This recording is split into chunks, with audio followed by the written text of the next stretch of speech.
I got some really good friends, and we talk about some stuff and we share. But I'm not gonna keep those things hidden from my husband. That's dear to me. Like, I'm not gonna do that because listen, if this relationship is from God, He has insight about me. God shows him about me that I only have about me. For me, protecting your marriage, and let's just really define what this is. Well, first off, let's define the fact that your marriage is under assault. Always. Satan hates your marriage. Always. He wants to destroy it. He went after the first marriage, and he was very successful in causing a divorce there, Adam and Eve.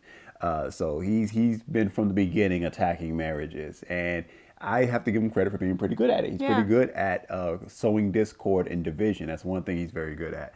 And he'll use any kind of method, something small, something big. He'll use people. He'll use your own thoughts. He'll implant his own thoughts any which way he can to get you divorced from your spouse. When you look at that word, it's that we're not even talking about just the legal, like papers divorce, but just the idea of taking a viewpoint that is supposed to be one and turning it into two and going in two separate directions. And you can't go the same direction. You can't be agreed if you got two different viewpoints. Can any man walk together unless they both be agreed? So that's what we're looking at here. So any threat to your marriage is something that's trying to divide you and pull you apart in your intimacy, pull you apart in your trust, pull you apart in communication, all of that stuff. So you have to protect your marriage because it's constantly under threat each and every day. Let's just get down to the brass tacks of things, okay?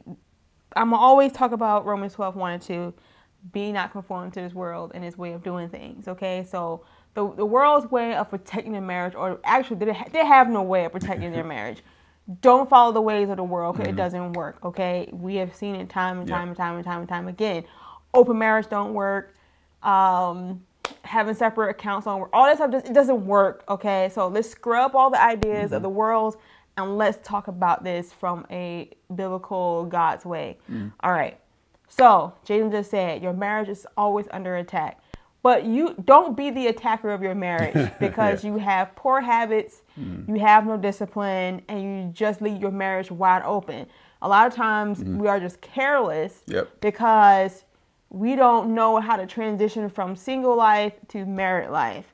And we try to live single within a marriage relationship, and it doesn't work for marriage, okay?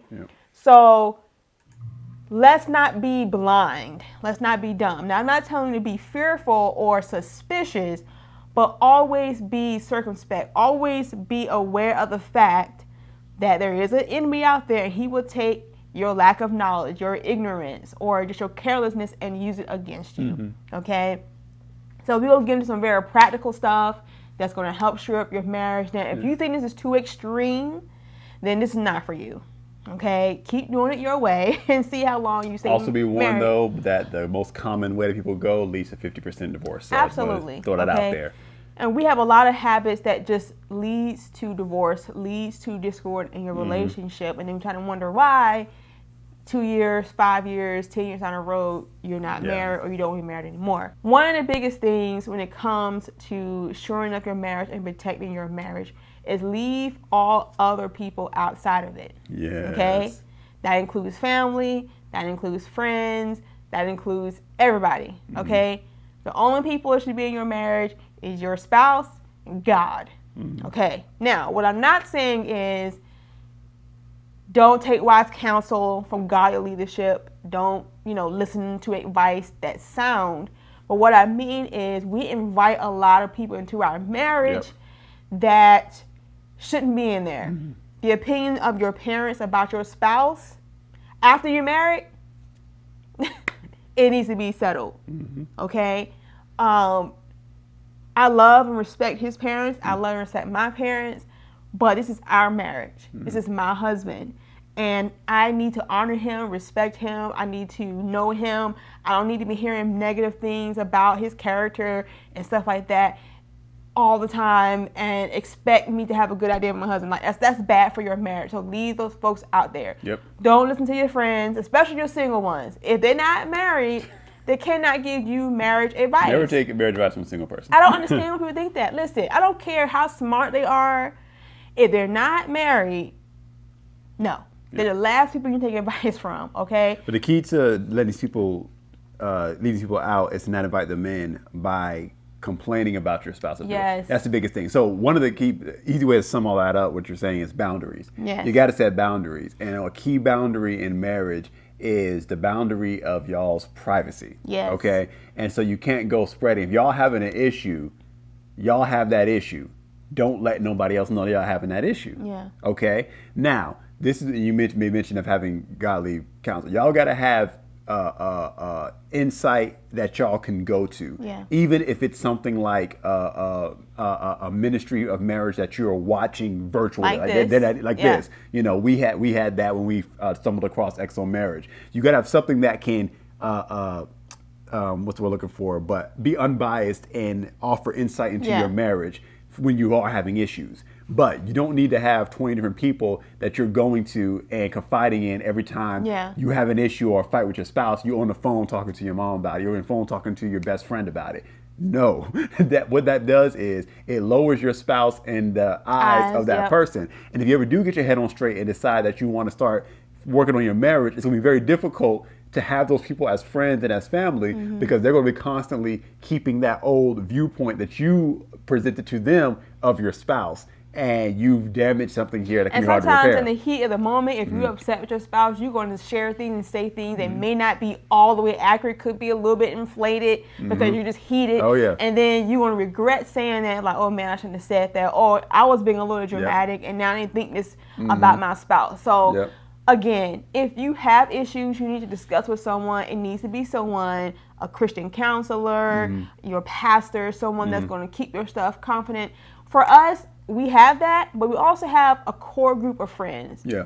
And they are very select, and all of them are married. Okay? All of them are married. We have married friend group, and we support each other's marriage, and we support each other in our spiritual development. But even within that group, there are certain details that I will not open up about his character flaw or what he's dealing with or struggling with, because again, I don't want him to ever look bad in their eyes or not be able to hold his head up high, because everybody has something they're working on, you know, and give people time to develop and grow before you just unveil their weaknesses all the time. That's going to definitely weaken your marriage. So don't do that. Yeah. And I would want to say an example of that about this came to my mind was soon as Adam and Eve got caught, first thing Adam does is throw his wife under the bus. Yeah. He said, "This woman you gave me." And it's like, well, dang, man, like that. I wonder what that conversation was like after they kicked out the garden, after they've gone on, like, I wonder how they slept that night. She looking at him like, you really just threw me under the bus like that. Exactly. So don't do that to your spouse. Y'all going to go through stuff, but don't do that. But on the topic of boundaries, though, that also extends to physical boundaries, okay? Y'all got to set some rules in order, rules of engagement on how you're going to deal when it comes to the opposite sex, okay? You know, are y'all people that hug other people? Y'all need to discuss things like that. Everyone's got different cultures and things like that. I understand that. But be very cautious. And you got to know who you were before you got married. There are people who have naturally flirtatious personalities. Yeah. They're very charismatic. They're very charming. And so you got to know yourself. And you gotta know each other and handle that stuff and talk about what we are and what we're not going to do. What are our rules of engagement when we're dealing with people outside? Am I going to ride alone in a car with someone of the opposite sex at any point? No. My answer to you is no. Not a good idea. We don't do that. Listen, again, this might sound extreme to you because some people just don't feel like, you know, it's necessary or we're being too suspicious. But I cannot tell you how many times you hear situations where the wife's best friend was hanging out with her husband and she needed a ride and whatever ever, and then somebody saw them and then, hey girl, I saw your friend with your husband and what's going on, blah blah whatever, and then everybody trying to figure out what's happening, and then he said, I ain't do nothing wrong, and I ain't do nothing wrong, and then it becomes a whole thing. Sometimes it did something wrong, but nonetheless, but sometimes it's not. So like, just stay away from the very appearance of evil. The Bible talks about that. So just to keep your marriage safe, stay away from that. So we don't have friends of the opposite sex that's not friends with both of us at the same time. And even with that, like for instance, even with his brother. Now him and his brother, I've been knowing both of them for a long time. And I'm very close to his brother. I mean, he's my brother-in-law and we're friends.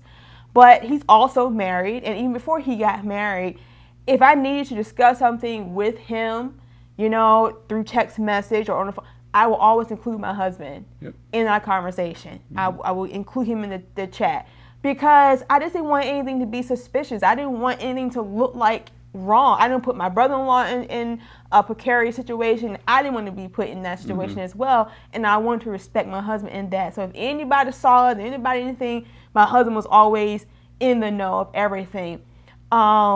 If my husband wasn't home and my brother-in-law needed to come to the house to pick something up, I would call my husband, and it was like, or I'll wait for my husband to get home. Like, y'all say, well, that's just your brother-in-law. Listen, the devil's the devil. Yeah, that's the thing. And now we're to be very careful here because you're talking about, I'm saying y'all be careful over here because we're talking about trusting and not trusting things like that. Trust your spouse implicitly. Yeah. Trust your friends implicitly. Don't trust the devil. Exactly. And that's, again, who the enemy is here. Exactly. People are not the enemy. People falter. The Bible is full of great and wonderful, powerful, Spirit of God anointed men and women of God who faltered, who made a bad decision, who made a mistake.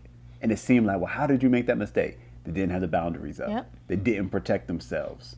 King David walking on the rooftop didn't protect himself, fell on Bathsheba. So these things happen. They happen because we are human beings and we're flawed. And so you build boundaries around those flaws and you pay attention to what you're doing. And those things, your personality that you see that can tend toward evil, you work on those things. You renew your mind and change your behaviors and your patterns. And you talk about these things with your spouse. You don't leave things to chance because there is no chance. It's just the devil taking every opportunity, looking for any crack. And so any crack you leave, he's going to take and he's going to widen it, even if it's like you're saying, just to spread rumor. One of the great defenses against rumors is having a reputation that everybody knows about you so that if someone says something off the wall, everyone who hears this like, nah, that can't be possible because he doesn't even do this. How could he have done this when he don't even do this? Yeah.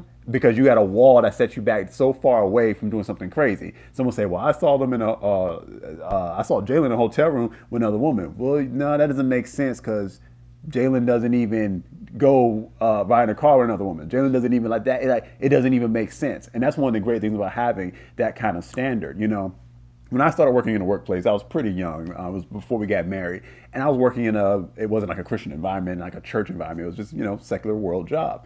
And my standard was very extreme, compared to everyone else because they were those non-believers living their life, And the way they talked about women, handled other people, things like that. And I would always say, no, I don't do that. I don't do this. I don't drink. I don't carry on. I don't look at women when they walk by. I don't talk about them behind their back. I don't do all those things. And, everyone looked at me kind of strange. They would even kind of joke and laugh and everything. And it was cool. My feelings weren't hurt. But as time went on, I began to garner respect for having that standard. And it got to the point where behind my back, without me knowing, people would have conversations about me, about my good character, how upstanding I was. And I became a trustworthy person where when it became my word against someone else's, everyone always defaults to mine. Yeah. People wanted to have my side if there was ever a conflict because of the upstanding character and my consistency that I had. So it always bears fruit to have an upstanding character and to have those boundaries because although you may be looked at strangely, in the end, in a time of need, you're gonna be able to cash in on that. And I think here's the thing. When you think of I saw Kiki's comment. She said, "I'm a huge hugger." She got a lot of male friends. Listen, Kiki. I want you to put yourself in a scenario. If you're still watching this, put yourself in a scenario. If you saw your husband that you love and that you think is all that and then some, a bunch of women just hugging on him all the time. Think about what you would feel. How would you feel if you saw that? Treat your marriage the way you want to be treated. Like, really. And, I'm not saying that you can't have male friends. I don't believe you can, but you got to have those boundaries.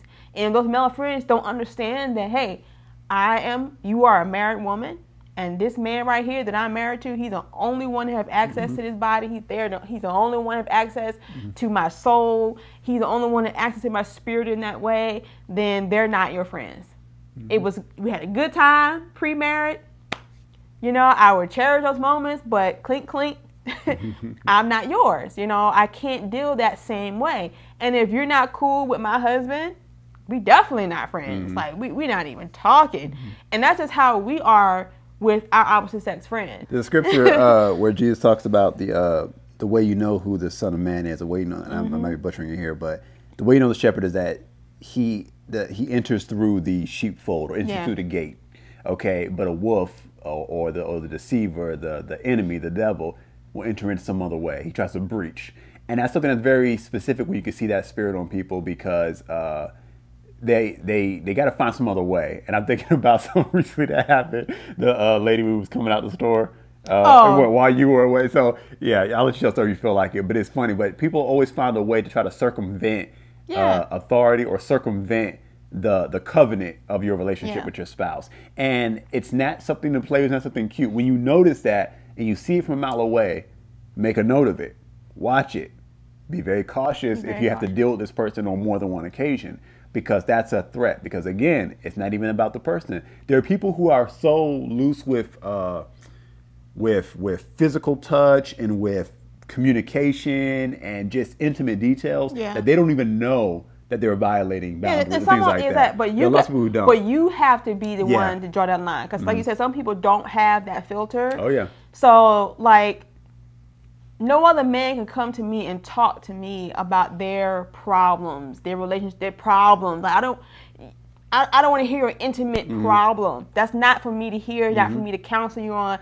Now, if you go talk to another man that's qualified to help you in that scenario, like, we don't need to open our soul up for these deep conversations, stuff like that. Listen, you are married, and there's no other relationship besides God that should take the forefront or take precedence in your life, in your heart. If you can't have intimate conversation with your spouse, then y'all need some work. Yeah. Y'all need help. Because I'm telling you right now, my husband is my best friend. He is my best friend. We talk about everything, and I do mean every detail, everything. There's nothing from him that I keep. I was telling you how one time we were just in the car driving, and the thought just crossed my mind. I just kind of smiled and I shared it with you. I said, I have no secrets. It's something freeing in knowing that you have nothing to hide from your spouse. There's nothing that you don't want them to know, because if they know, this could blow everything up. Yeah. And it's just a freedom to be able to breathe like, you know everything. Yeah. There's nothing I'm hiding. There's nothing I got that I'm like, I don't know if I've never had this conversation. There's not things that I won't share with him, but I'll share with my best girlfriend. We don't have those kind of situations because those secrets will bring discord. Okay. I know some people feel like, well, you should have girlfriends that you can talk to about stuff you can talk about that you can't share with your husband. Nah, that doesn't make any sense. That makes no sense. Do I have girlfriends? My sister friends? Yes, I got some really good friends, and we talk about some stuff and we share. But I'm not gonna keep those things hidden from my husband that's dear to me. Like, I'm not gonna do that, because listen, if this relationship is from God, He has insight about me that God shows him about me that I only have about me. Okay? Yep. So it would behoove me to share those things with him, because we are in covenant. We are one. And the whole idea is to be one, to be in sync. And a lot of times we have these deep secrets that we keep from each other. And that stuff eat at you. And that's what causes a lot of division and divorce down the line for a lot of people. So y'all need to practice now. Yeah. You got to be open one another, because you're one flesh. That's what the scripture says, and you can't hide anything from yourself. So we're one flesh. How does that work exactly? House divided against itself can't stand. We're supposed to be one house, and we'll destroy ourselves trying to keep secrets from one another. I want to go back to one thing we're talking about, sharing intimate details with people. Be careful if you have a counselor personality. Yeah. I'm that type of person that people just open up to me. They'll just start telling me. We actually both this way. It's probably why we do this. It's probably why we do what we do. But people will actually open up and give us like details about their lives and that. And they'll literally say, I don't even know why I'm sharing all this with you. But it works on all people. And so I've had women come to me, and whether it's because they saw what we do here on YouTube or something I said in conversation with them, because I'm constantly, the gospel is going to come out of me.